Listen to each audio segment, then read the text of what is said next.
If you were a band and you looked great and you wrote a couple of decent songs, you could get a major label investment pretty quickly. There was a lot of fear in the industry at that point.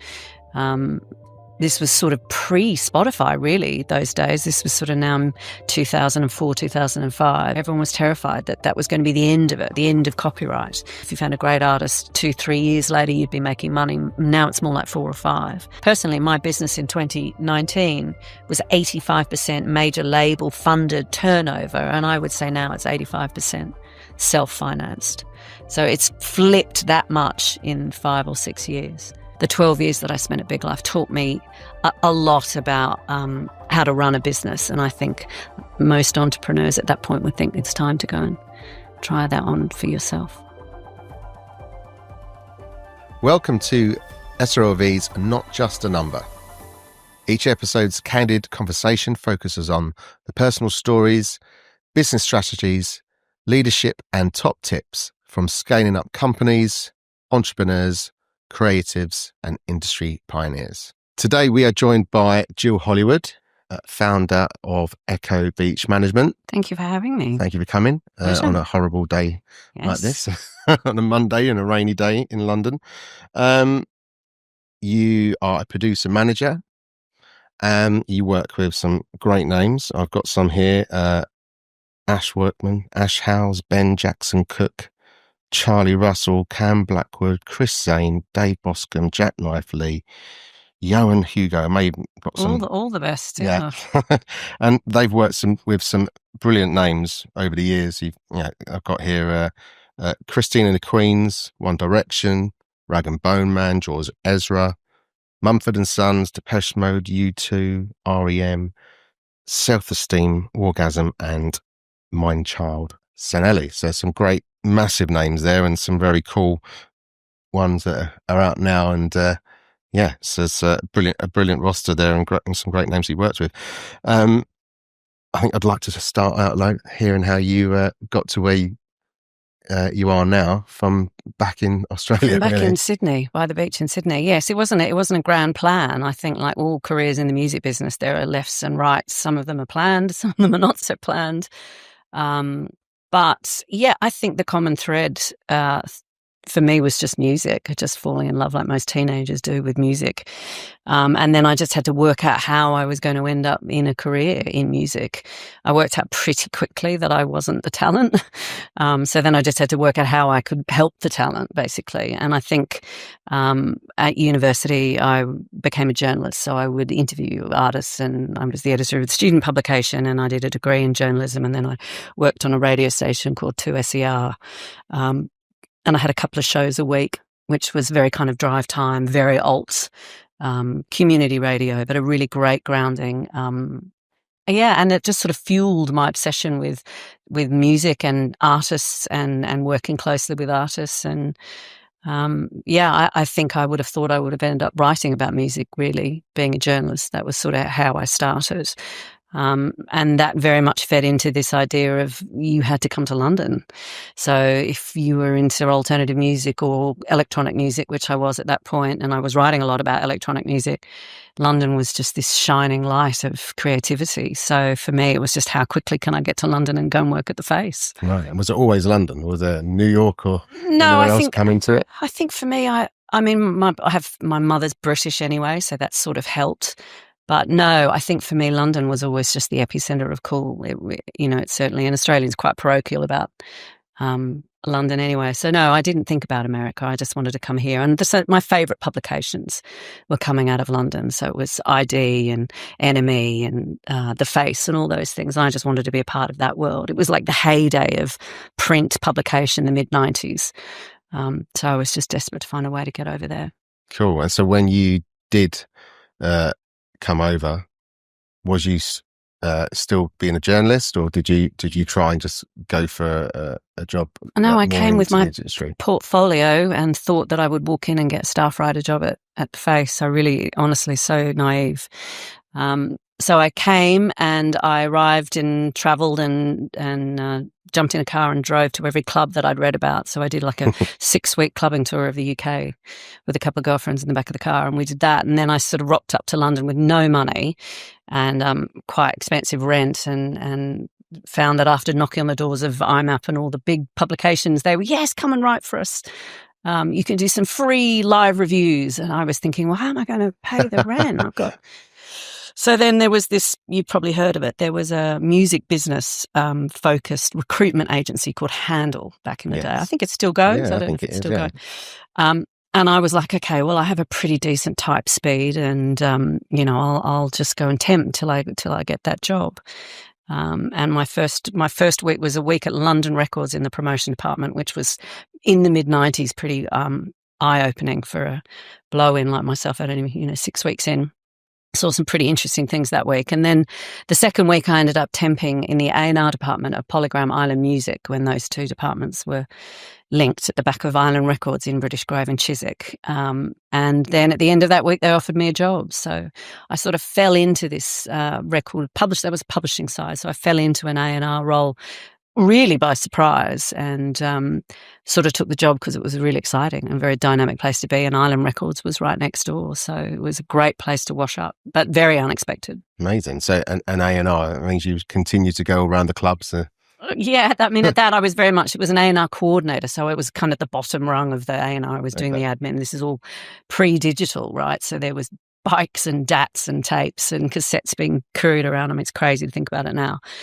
So coordinating all of that. But what I worked for a couple of pretty cool A&R directors at that point, a guy called Mark Lewis and Matt Chalk on the electronic side. So I was sort of feeding into one was a little bit more alternative and one was more electronic and pop focused. So it was just a really good introduction into the London A&R scene, I guess. Yeah. Was you working with any names that you was a fan of? Yeah, definitely. I mean, Mark Lewis had a run. He'd signed Cast and Long Pigs and Manson. And mid-90s in London, Britpop was just in full flow. Yeah. So it was fantastic. We were out every night. We were at the Dublin Castle or the Water Rats or seeing fantastic bands. And at that time, which I think was really, really encouraging. If you were a band and you looked great and you wrote a couple of decent songs, you could get a major label investment pretty quickly. So within 10 gigs, you were probably seen by a scout, and major labels were falling over themselves to invest in talent at that time. So it was a heyday for A&R. It was a heyday for bands, and I just was really lucky to sort of show up in the middle of that era when there was so much investment going on. Yes, I mean, I think when I first started in the music industry here at SRLV, I remember going to see a client playing a very early gig at the Water Rats, and I think they got signed that night. Yeah. But I think it's hardly happened since. It's crazy, right? I've been there 20 years. That's right. Well, it must have been a brilliant time to be in the industry at that. It was a very serendipitous time to sort of rock on up into London, I think, in the mid-90s. I was lucky to be here. And how long did that carry on for? Because you work at Telstar as well? Yeah, so I did 3 years on the publishing side and lost my A&R job there, which was, pretty shocking for, I had no reserves, so sort of got made redundant from that role. And then quite quickly after that, I got a job at working on the record side for an independent label called Telstar Records, which was known for TV marketed compilations, was the backbone of that business. But they made a lot of money. This was the era when you had to license tracks of compilations. So it was another era. But people bought thousands and thousands and thousands of compilations, physical CD compilations. Yes. So Telstar made a fortune. They had a great marketing and sales department. But then they wanted to sort of branch out. I was sort of brought in as the indie girl to do a little bit more alternative signing, which, to be honest, wasn't massively successful. I think a lot of the bands I was chasing, Elbow, Dubs, those sorts of things, couldn't quite work out how that worked. So, it was a frustrating few years for me, I guess. Telstar were really well funded. I couldn't quite get the talent that I wanted to sign. They were suspicious of the label. But what they did do, Telstar gave me some really good budgets. So I signed some not so great artists, but I did have good budgets to go and work with some amazing producers. And that sort of started my love affair with working with great producers. Yeah. So I managed to access the best UK talent with the budgets that I had. And that's how I learned how to make records. Great experience there. So then you after that, you moved over to Big Life. And was that straight away on their management side, or was that when it was just the record label side? Straight away on the management side, which was a surprise. Again, Telstar went down gradually over a period of a year. So we eventually we all got made redundant. And then Jazz Summers, who ran Big Life Management, very, very successful music manager, had a huge track record of breaking artists and discovering artists. I'd worked with every single producer on his roster by the time I was made redundant at Telstar. And so he called me a week later and said, I've got a role for you. So it just let me do a little bit of internal staff changes and come up and run our producer management. So, which was a fantastic opportunity for me. Took him a bit longer than it wasn't next week. It was actually a year later that he called me. And at that time I was pregnant with my first child. So I remember the call. He said, Jill, I've sorted it out. You've got to come up on Wednesday. And I put the phone down and I thought, oh gosh, should I tell him? And I pondered on it for 5 minutes and I called him up. I said, Jazz, there's something you should know. I'm 8 months pregnant. And he was like, fantastic. See you on Wednesday. Brilliant. And didn't even blink. And I think for me, he had me right there. I thought any man who's going to hire a, young executive into a job with no experience, 8 months pregnant with their first child, he was an incredible. Was you still working, or you'd been made redundant? I made redundant a year before, so there was that time, and I thought, I'm married, I'm 30, I might as well, what better time is there if you're going to start a family? So I sort of went down that road, but Jazz, he didn't even blink. Did you get your maternity leave?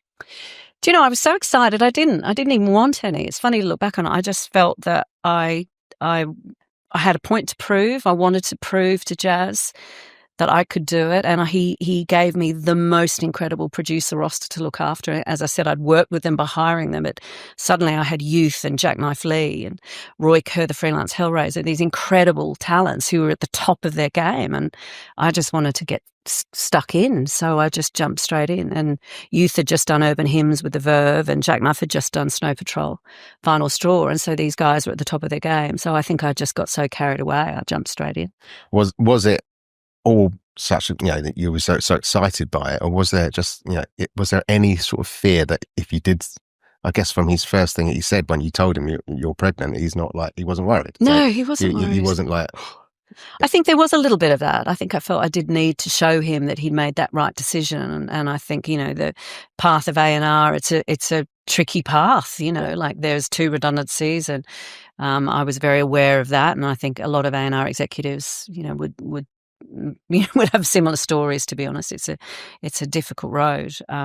So I just was really determined to make a success of that. And it was Jazz who gave me the opportunity and I was there for 12 years. 12 years, okay. And so I'd imagine, we've already indicated a number of times, but the industry's changed a lot in that time.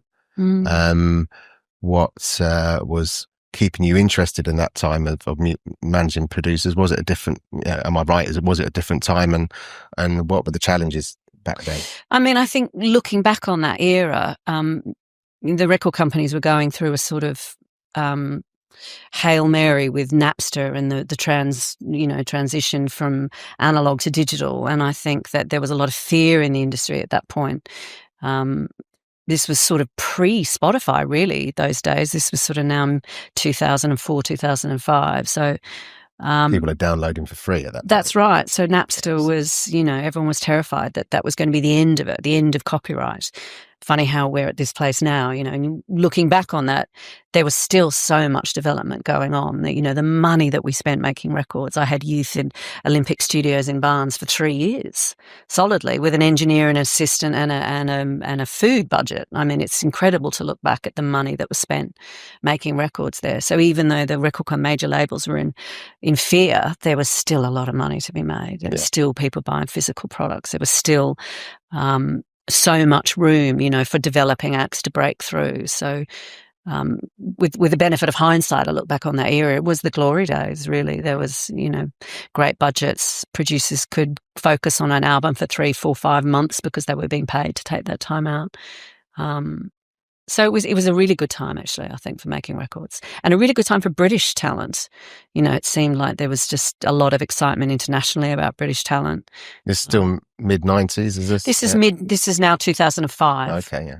So 10 years in, but I do feel that, there was still so much momentum creatively, and so many musicians and producers and songwriters were able to make a really good living back then, under the fear of, the digital era is going to kill copyright and licensing. But really, it wasn't like that at all. We made great records, and artists and musicians had really good careers at that time. Yeah, absolutely. So 8 years, did you say you was on? 12 years? 12 years. 12 years, a big life. And then at some point you then decided to go off on your own. I did, yes, very sadly. Well, Jazz died. So Jazz Summers, who was very much our leader and was the heartbeat of the company, was, sad. Obviously, he got ill, and then over the course of 2 years, he passed. And I think after that, I just felt like I was time at that point to go and do it for myself and try and build a business. I'd never actually done that. I'd always worked up helping other people build a business, and I felt it was very much time to go and do that. But yeah, it was a big transition, actually, a big jump. But luckily, I'd managed to build a roster while I was at Big Life. I added great people like Davide Rossi, my string arranger, who's Coldplay string arranger, and Cam Blackwood, who went on to do the George Ezra, and Lorna Blackwood. I went on to add these people. I built a really great roster there that I was very proud of. So I think that the 12 years that I spent at Big Life taught me a lot about how to run a business. And I think most entrepreneurs at that point would think it's time to go and try that on for yourself. Making the actual decision and doing it is another thing, though. So you start off on your own, and you taken that roster with you. Did you have staff with you at the time? Was it just you? No, it was just me. I did. I quickly, and that was one of the great things about Jazz, actually. He taught me well, and I think we talk about that a lot with other manager colleagues, where you learn to be a manager. And I think that does indicate or illustrate how you set yourself up, is the learning that you had. And Jazz, and not just being a fantastic visionary, he was also really good at looking after the business. So he had very, very strong backroom practices, and that was, royalties and accounting and proper, catalogue management. And I learned that from him. So, and I think other managers who I've spoken to over the years didn't have that practice. So when they went to set their business, they didn't have the same ground rules, I guess. And I was very lucky to have that mentorship with Jazz, because I think, they joke, don't they, to be a great, I don't know if you've seen that film Supermensch.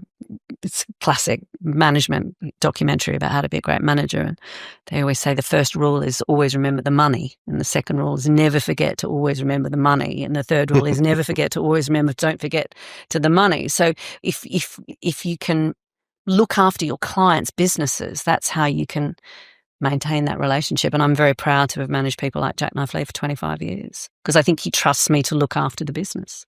Yeah. Well, I mean, the manager role is, I think absolutely key for the talent. And I always say, we say quite often when talent comes in here that, then they need to have a great team around them. Manager is the absolute top one, and then obviously we're saying get an accountant, but the other one is have a great lawyer. And I think those three are absolutely crucial. And depending whether you're a touring artist or not, there's other agencies and things like that you need as well. Obviously, I guess it sounds like Jazz was a great influence to you. And when you've started and he's passed, was there anybody else for guidance that you could go to, or was that, I mean, I think my clients, I genuinely feel they've taught me everything I've needed to learn is they've taught me, really. So, and that's the blessing of working with them for such a long period of time. They lean into different things in their careers. So, sometimes they might want to make a lot of records. Sometimes they might want to do some writing. Sometimes they might want to go and work on a film. Sometimes they might want to be an artist themselves. So they're teaching you really by what, where their creative path leads. So you, in some respects, having to keep up with them. And I'm very lucky to have such a creative roster. So I think 12 years working for a brilliant mentor was the bedrock. And then I think just, working with my clients, trying to anticipate what they might need, they need a different day sometimes to get up and be creative. And what does that day look like? So that constant, not reinvention, but just keeping it fresh for them creatively. So I think your clients are your biggest teachers in a way.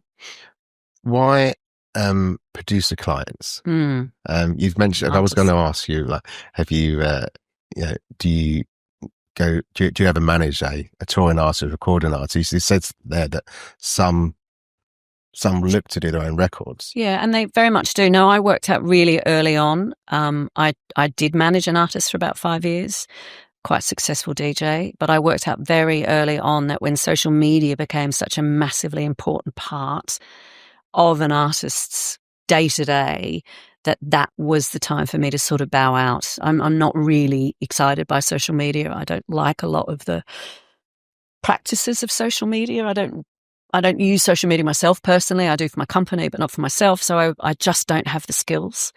And so I realized pretty quickly that to lean into artist management, you either had to really lean into that world, into TikTok, Insta, and I just didn't have the patience to do it. So that sort of ruled that out for me. And I was happy about that. I had a really big roster. I've got 14 clients. And I think that it is a different skill set anyway, to managing producers and writers. So I think it was a healthy specialization for me. But then having said that, a lot of people I know have have artists and producers, and all my producers were in a band. That's how they started, and a lot of them do put out their own music. So we sort of flip into that, but it's a light touch artist from me. Some of them go off and have other professional managers that do that side of their career, and that's fine because they'll need those skills from that person. Do you think if you was coming over from Australia now, same age as what you did originally, would you have been that sort of person who would have embraced it more and be into it, or would that? I think it would be really hard to come over now. I genuinely think that it's a much harder industry to get going now, I think. I just think there is the financial pressure on musicians, on artists, trying to break UK artists. We've all seen how difficult that's been over the last 5 years. I think there are so many factors at play. The economics of streaming has tipped the model on its head, and I think that the carve of that pie hasn't actually been as equitable as it should be. I'm not sure I would have had the same inspiration to leave, because I think the big pulls for me were the artists, the breaking of the artists, the kind of culture around those artists with the magazines and the radio and the curators. That doesn't seem to be here in that way. Maybe you can do it all from wherever you are because it's much more of an online thing. Maybe I wouldn't have felt the need to come.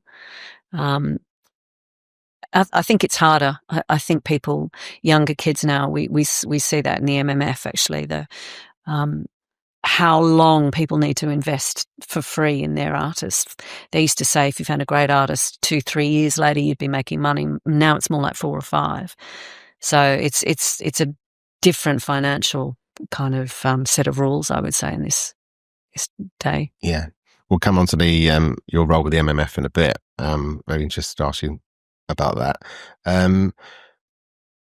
How has it changed for producers as well and songwriters in recent years? And I think a lot. As I said, I think the economics of streaming has made it really tough, certainly for songwriters. I mean, we're looking at with streaming, the song is worth a fifth of the pie when it comes to the master. So it's worth a fifth. And you think about that. The song is worth a fifth of the master. It doesn't really make sense, does it? But that's just the way it was carved out at the time that the deals were done. So if you were a jobbing songwriter, you could probably make a living back in the 90s and the early noughties, just from the cuts that you were getting on the albums. But of course now you can't really make that living in that format. The album is dying in that way. A lot of artists don't release albums, so there's singles and singles. So the formats have changed. So yeah, I think it is much harder for creators. And we have the terrifying prospect of AI coming at us and unlicensed copyright, so, and that terrifies us, I think. I think I've seen artists looking for different revenue streams now. For them, it's about ticket sales, it's about merchandise. They don't rely on masters to earn so much money. It's so congested. 130,000 songs a week at Spotify uploaded, and now we're seeing a third of tracks uploaded to Deezer are AI generators. So the landscape is so polluted, I think, with AI-generated slop, for want of a better expression, that's really taking away a huge amount of royalties, right? So, yeah, I think producers and songwriters are struggling right now. So we need to make sure that we protect creativity and protect copyright. I think we've got to lean into that over the next few years, and I worry about, is the government going to back that? Because I think the community is hurting right now. I do think that.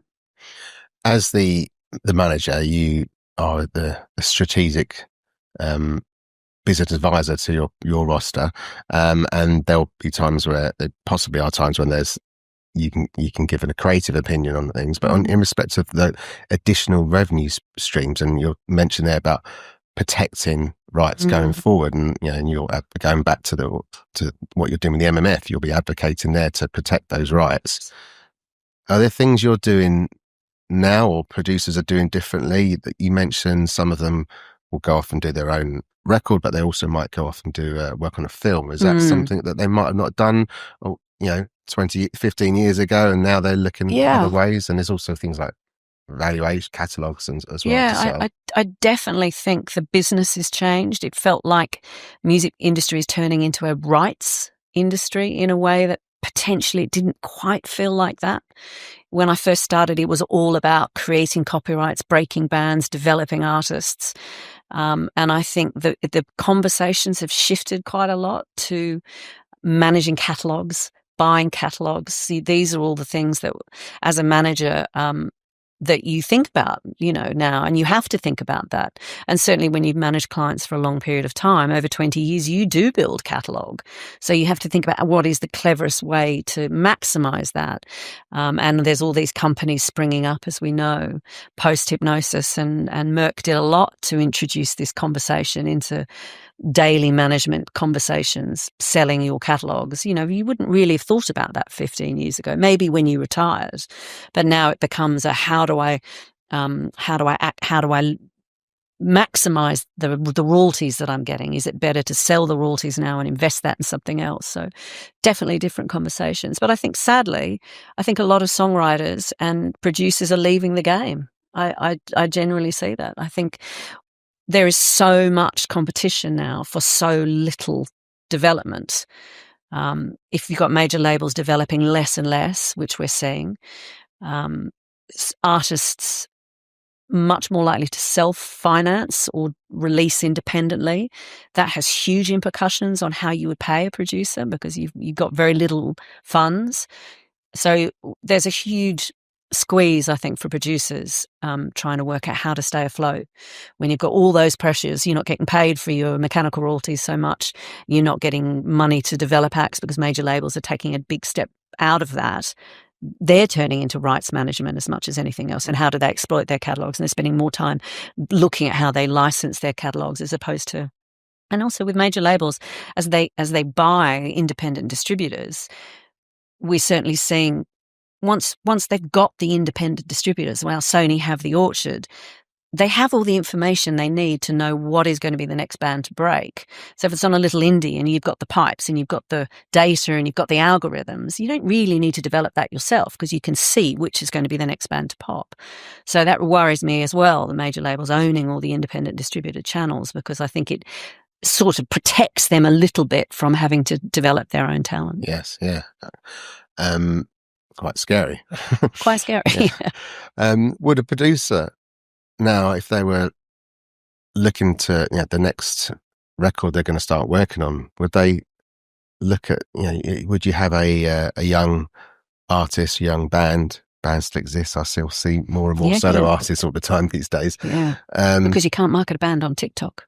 Right. Okay. I've had an A&R person say that to me. If it was Sam and the Fenders, it wouldn't have worked.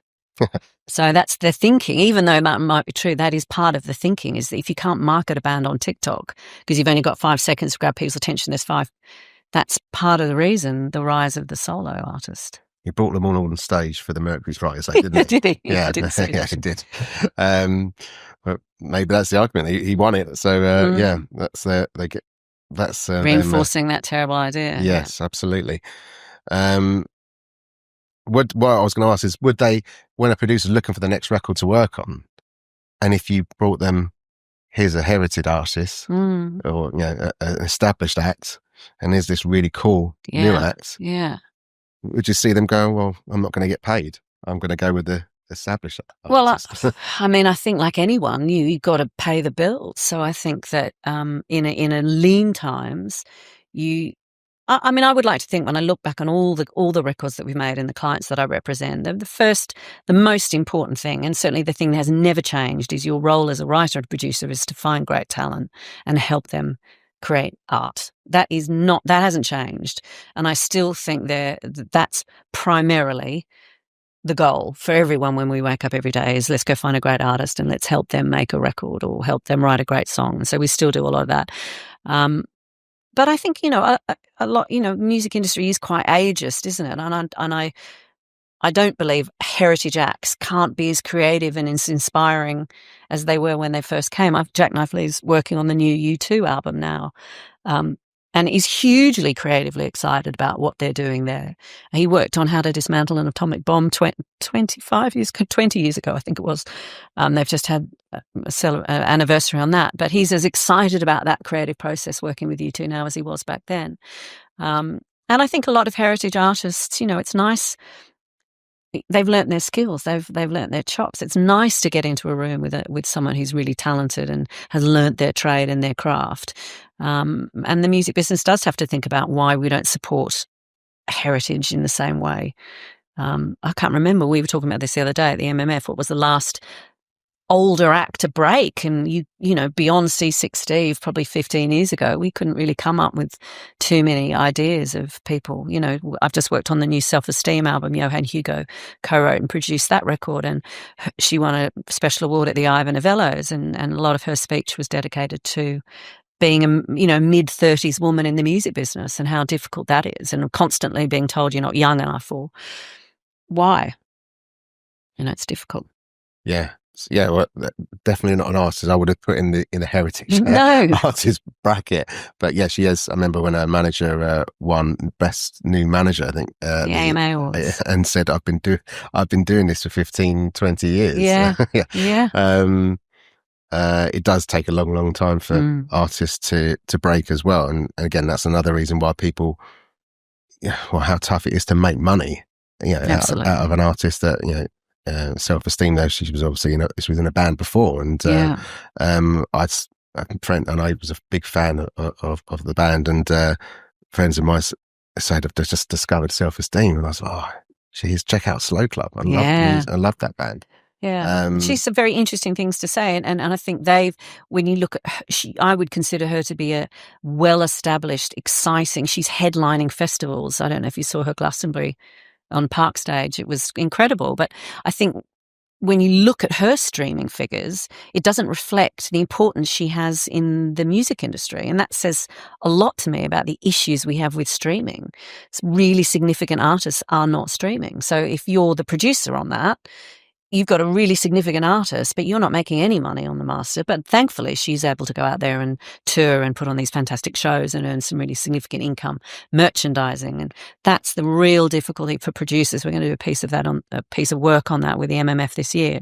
How do we sustain producers if they can't earn from revenue streams like live, like merch? How do we sustain their careers if they're not getting paid up front to make records, and all they can earn from is the masters? And yet these really brilliant artists just don't stream for whatever reason. Don't really understand who streams and why and how. Seems to be a bit of a dark magic there. You mentioned the well, I've touched on the fear of AI and how what that's going to do to the industry and royalty-free rights and stuff like that. Producers are usually at the forefront of technology. That's right. So are your producers using AI at all in their creative process? In short, yes. I think most of the music production software now, whether it's Logic or Pro Tools, will have plugins that do use some form of AI. And of course, producers have always been at the forefront of technology, and you know, we are absolutely embracing that technology, and I think it will make certain aspects of production easier. But fundamentally, I think we do have to draw some distinction between the use of an AI plugin and a completely generated piece of music. And I think production, we're already seeing that with library music. A lot of producers and composers who would spend time making library music and be paid for library music, that work is being eroded by generative platforms because you don't need a player if you've got a prompt. So, and as we see with Suno, if you spend time on the prompts, the results can be effective. And I think they've done a lot of market research where they've got 10 songs, 5 generated by Suno and 5 by a normal artist, and they've workshopped them in a room with just normal music consumers. And those AI generated songs come out on top, or as good as. I don't think most music consumers are just quite happy with music on in the background while they're doing the washing up or they're driving the kids to school, and that's great. But yeah, I do think we have a responsibility to help protect the creative process, and producers will lean into using some of those plugins for sure. But I think we most of them, certainly the ones I manage, are very experienced creatively, so they can generate their own ideas, they can write their own bass lines. And I think a lot of newer, younger producers that potentially don't have the same creative skills lean a little bit heavily onto those AI generative things. So I think potentially the younger crop of producers, we see that with bands. There's always a producer in the band now because he can use Pro Tools. But just the use of Pro Tools doesn't mean you're a great producer. I would argue it means you can use Pro Tools and you can program. And producers, again, are losing work out to the sort of producer in the band, because of course if the producer in the band can produce the record and then there's no A&R person or creative gatekeeper putting the music up, there's no one there to challenge the band to say, is it good enough, are the songs strong enough? And that's why the A&R process, I think, is really important. And I think a lot of bands suffer because they don't get that A&R process. There's no creative gatekeepers between the band and the distributor, and I don't think that necessarily means that the music is better because of that. Are the producers losing out with co-producing credits from these Pro Tools users in the band? Yeah, I mean, I think everyone, we share credits, but I would argue that, most of the artists that we work with should have production ideas because they're the artists. But yeah, I mean, I don't think it's a concern for a producer to share that credit, really. No. That's great. I mean, and also now besides your day job, you've been appointed vice chair of the Music Managers Forum, which is fantastic. Congratulations! Thank you. Alongside Neve and Ella Bella as the chief exec as well. So first time ever, I think, all 3 roles are headed by women, which is brilliant. And I guess I just want to touch on the sort of on that part of it, the diversity sort of question. What challenges have you faced as a woman in the music industry? Yeah, we were talking about that. I saw one of the questions today was about that culture in the 90s. How hard was it to be a young A&R woman in the 90s? And I think it wasn't just the music business that had that culture. It was the culture, wasn't it? It was very laddie, I think, with the magazines and Loaded, and that culture was the culture. So it wasn't just the music business. And I think being a young female executive, there was an opportunity as well because you were slightly unusual, or so it was a bit of a double-edged sword. There was this sort of very blokish culture around you, but then you were perhaps a little bit different or special because you were, a woman. I just, I, I feel you don't want to say that it should never be an excuse, your gender, I think. And I think the music business has come a long way in supporting female executives. So I don't want to sit here and moan and say it was hard or difficult, because I think that those paths, A&R paths, are always tough. But I think, the music industry was just a reflection of the culture that we're in at the time, probably.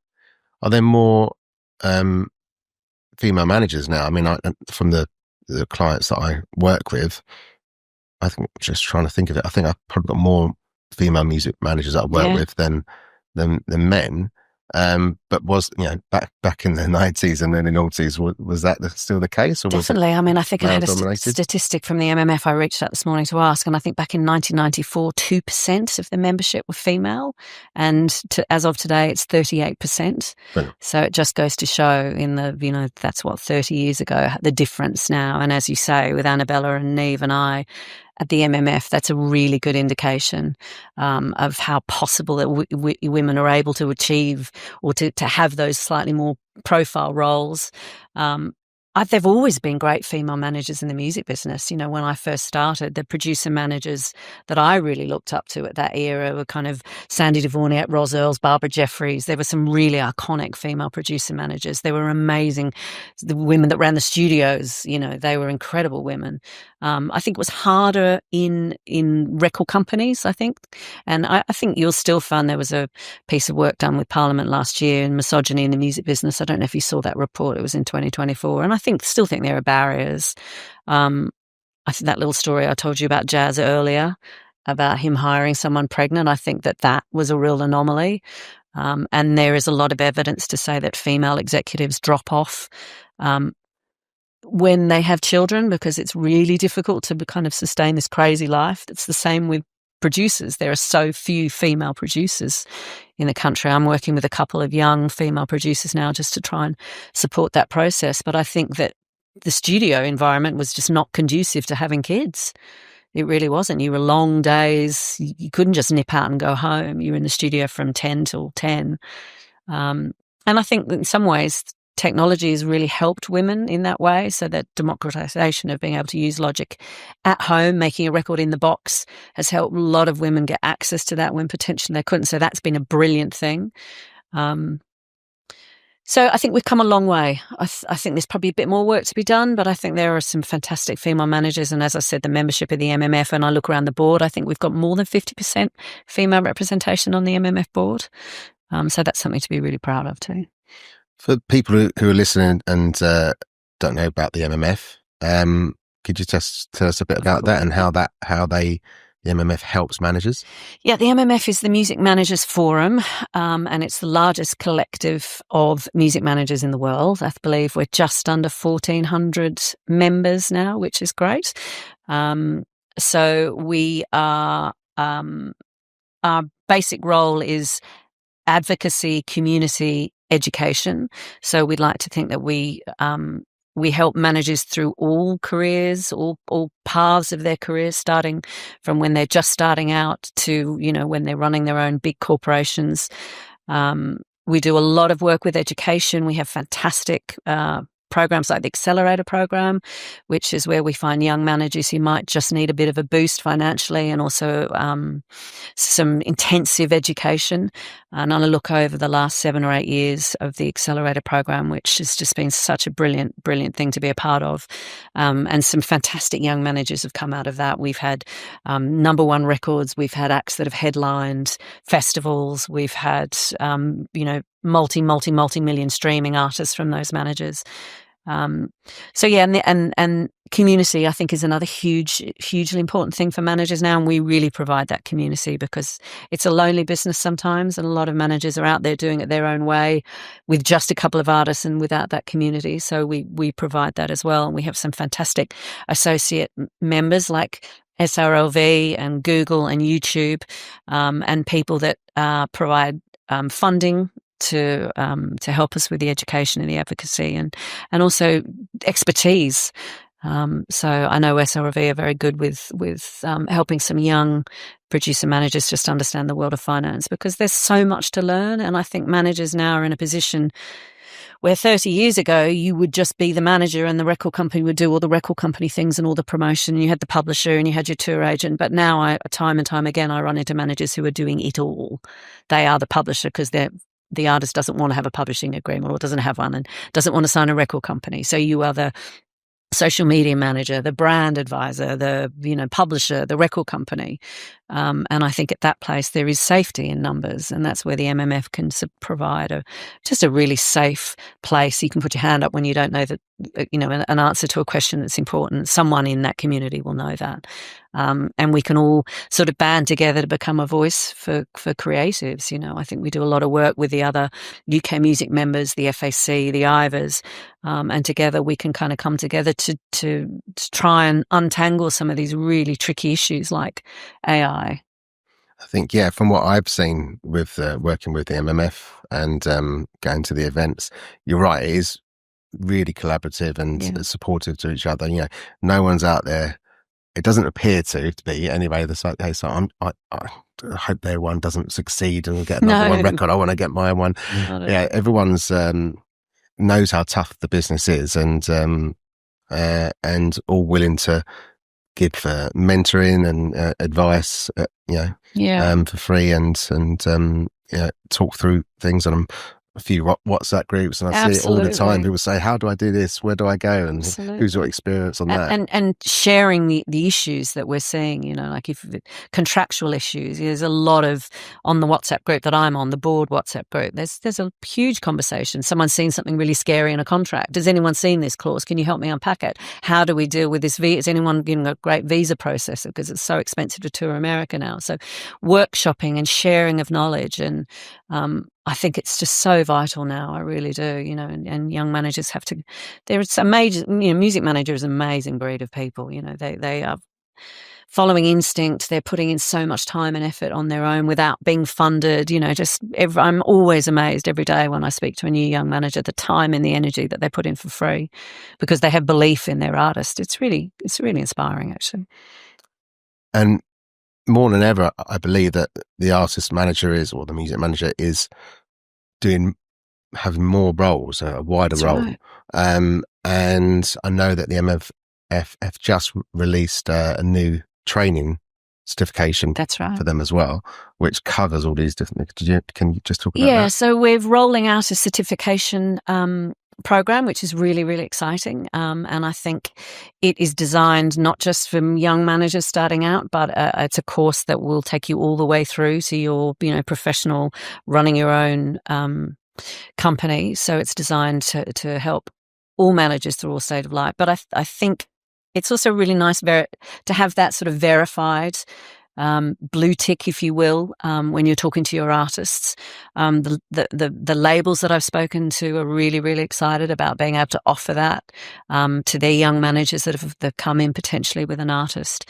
But we just think it's important that managers are seen to be credited for the knowledge, to have that sort of verification that, yes, I understand how the business works, and important for artists to see list of accredited managers who have had that training. And I think we all know that management is a personal skill, and everyone manages in a slightly different way. But I think it's just really important that everyone understands that music management, it's a profession, and as such, let's work to really professionalize the profession. And how do we do that? And if the MMF can lean into that and help, we've just launched a really important piece of actually, we're doing that next week, research on the actual economic value of a music manager. It'll be out when we release this podcast. Oh, fantastic. So hopefully, I think I'm seeing how they've managed to unpack. I'm fascinated to know how they've drilled into the figures. But this all goes back to the MMF just saying it's such a worthy profession. How do we protect it? How do we embellish it? How do we help grow it? And I think all these things we're doing with the certification program and looking into the value, so people understand what it is that music managers do and how difficult it can be. But I think the headline figure from the value of music managers is that we can 8 times, the value economically, add that value to an artist. So it's just all the ways that we can help, provide a really great community and help managers through their professional life. And often it's just you, really. It's just you and your artists. Going back to how you started your career and how you ended some of your jobs, which was by redundancy, the major labels have done that recently as well. And I was listening to another podcast where one of your MMF colleagues was saying that from a story with a manager, that now that they phoned up the label and asked what was going on with the digital marketing team, the digital marketing team's gone, so now they've got to deal with it. Yeah, that's right. So are you hearing more sort of stories like that at the moment? Yeah, I do, definitely. I mean, you talk to any Warner's executive right now, doesn't seem like a great place to be. The headline figure from last year was they were getting rid of, I can't remember what it was, but it was like over $100 million worth of creative wages. I think, they had this crazy expression. It was, I don't know, making themselves agile for the future or something by losing their creatives. But again, it just comes back to this idea that they don't feel the need to do that creative development themselves, because they'll just watch everyone do it. And then as soon as they see something that's about to bubble or blow, then they'll just buy it. I think most people have a price when it comes to selling to a major. And I just think that because they own the distribution now, they have those statistics, they've got that. So it's saddened for me when I look back on my career and I see all the internationally successful hit records that I've ever had with my clients. They've all been with major labels. So it's sad for me that we don't have the partnership. I think personally, my business in 2019 was 85% major label funded turnover, and I would say now it's 85% self-financed. So it's flipped that much in 5 or 6 years. And it's sad for me because there's some brilliant A&R executives at major labels, but with Warner shedding most of its creative frontline staff, and even the really brilliant A&R people I hear are having to reapply for their own jobs, it's a really scary moment to be a creative, I think. And I think a lot of those executives are coming out of the major label system and then setting up as managers and doing it themselves. Yeah, well, I was just thinking that as a phoenix from the flames, they're hopefully something comes out of that. Yeah, and a lot of them, not all will survive, but yeah, and a lot of them do. We often see a lot of great executives coming out of that and setting up their own publishing companies or setting up their own management companies. So yeah, it's a tough road. That the stat there you said for 8 times. I'm glad you said that, because that's I put some. I asked AI earlier for some stats on music managers, and that was one of them. For every £1 invested in music managers, £8 is returned. Yeah, perfect. And some of these, I think, from the Music Managers Forum's recent documents, but £714 million in value is created by music managers to a wider UK music industry. 627 million of that directly goes to artists, songwriters, and producers. Yeah, managers fuel £1 billion of industry value through artist development, deal making, and tour logistics. The work that they create is a ripple effect across the labels, publishers, agents, and professionals. And the work that they do, and this is evident anyway, it helps develop long-term career success and contributes to the UK's global music export strength. So there you go. I work with music clients, whether they're talent or managers or producers or record labels or recording studios. Most of the time I'm talking to a music manager somewhere, and whether they're the direct client or the manager of a client, and absolutely key to the business. Yeah, and now we have the stats. It's really nice to have the stats, right? So when anyone questions it, we've got it right there. Almost done, I think. So I just got a last few questions. First one is, what one moment stands out in your career? Memorable moments. Oh, what one moment stands out in my career? I mean, I think being recognised by the MMF as the Producer Manager Awards. I think that was 2018 I was recognised. That was a really, really lovely thing to be recognised by your peers. It's a great award. It's a lovely award, Sarah, because it's the artists and the managers, right? So it really felt like a community. So that was a really lovely honour. I think every time you get a number 1 record, that's a really lovely moment. So I've been Is it lucky the same enough. feeling these days as to when It's it was? so much harder these days.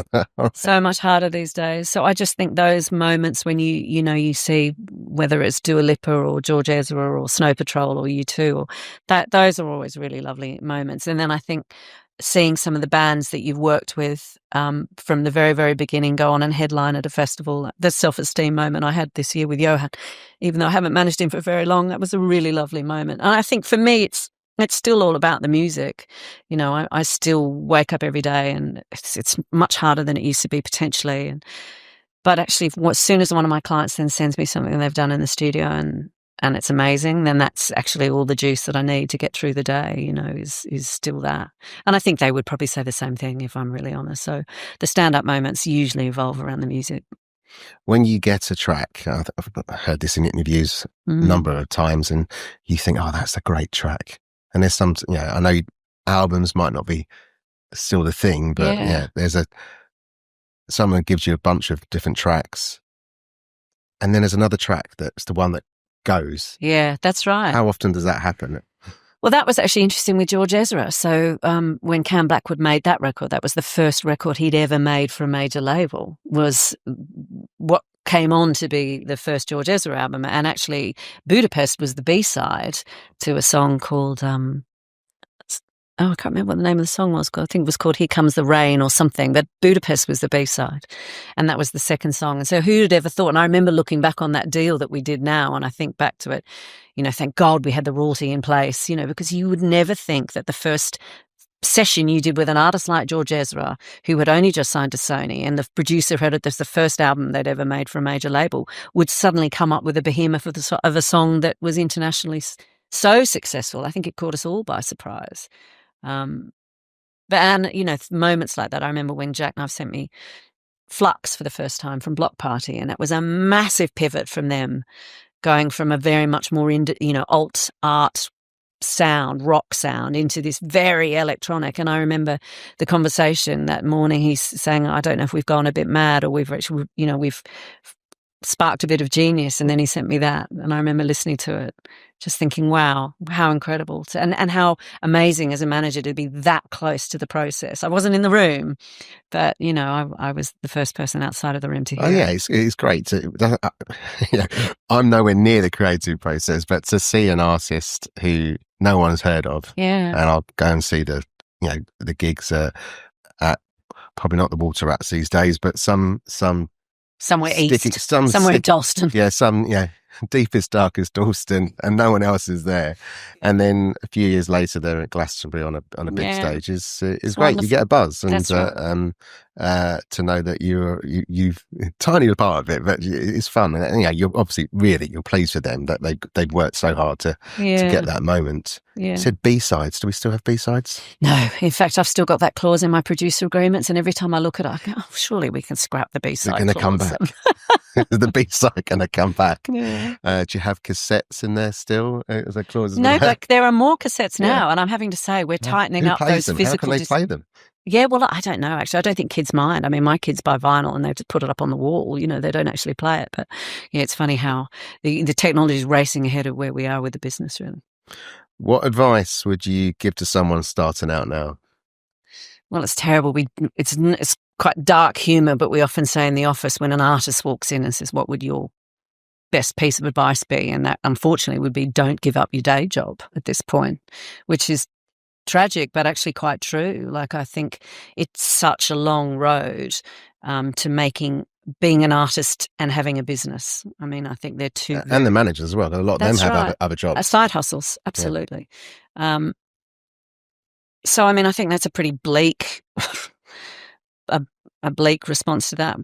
What I would say, I would say work out what your skills are. Have a really good understanding of your skill set and your sort of weak links, I would say. Well, work that out on yourself. And I think that takes time. So it's really hard to understand, the music business. As I said, we do a lot of work with young people that are looking to break into the music business, and short of working for a record company or being an artist, they don't seem to know that there are so many more positions out there. And so getting that that message across. The music industry is a vast business, and you could work in live, and you could work in brand, and you could work in publishing, you could work in so many. So just explore the many opportunities that are out there. And then when you're doing all your exploring, work out what are your skills, like it's a hard road making money in the music business now. So what is going to keep you excited every day? What is going to keep you getting to your desk and sitting up with your computer when the money isn't? There's no low-hanging fruit now. So what is it that's going to keep you motivated during those difficult times? And just if you love it and you're passionate about it, I do think you'll find that way. I still genuinely believe that if you've got some talent and you're really passionate, and you can surround yourself with people that will help you learn, find a great mentor, join a community. Don't be frightened to ask questions. Don't think you have to know it all, but put yourself in a place where you can learn really, really effectively. And find your community. Yeah, brilliant. Great advice. Finally, what's next for Echo Beach and your artists? Is what we got to listen out for. What's coming soon? Music-wise, well, I mean, I think like anything, we're just trying to find those amazing young artists. I've got Johan is developing a really exciting artist called Harriet Rock that we're really looking forward to seeing how that rolls out. Jackknife making that incredible U2 record. I'm looking forward to some of the producers potentially dabbling their finger in film and composition. That seems to be something that a few of them are doing and talking about now. Is that as a result of more investment in the UK? I think it's a result of, if you've been successful in production, you've got to then find another challenge. You've got, like when I'm thinking about some of the people that I've represented, they've been making records for 20 years. And it is quite difficult in this climate, if you've had all that success, to then continue working in a field and potentially not being able to reach the same highs, because it's not, the climate is very different now. If there's so much music being uploaded, how do young artists break through? So just looking at different ways to be creative when you can be creative, I think. So I think it's more just, for me, the MMF has opened my eyes to the really big issues. The day-to-day job is the minutiae, it's the day-to-day, and then the MMF has sort of opened my eyes up to the really big issues. And so I'm personally, I'm hoping we can make some headway with the AI conversations over the next year. I think that's really, really important. We have to put some guardrails in place to protect copyright. We've just got to do that.